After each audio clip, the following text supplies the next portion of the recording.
தமிழ நீ என்ன பண்ண போறோம்? வலை விட்டு மீன் பிடிக்க போறோம். டேய் மூஞ்சி காட்டுறா, சொல்றா.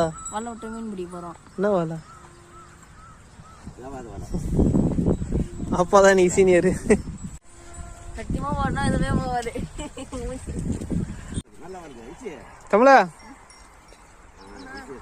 போஸ் கொடு.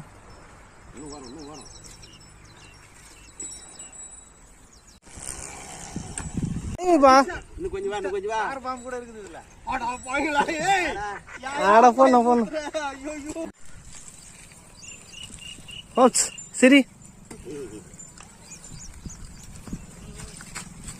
ஐயா டேய் டேய் அவ்வளோ தூக்க முடியுமா? அதிசூரா பைய தூக்காமி தூக்க மேல தூங்குதா சொல்லு டைலாக் சொல்ல.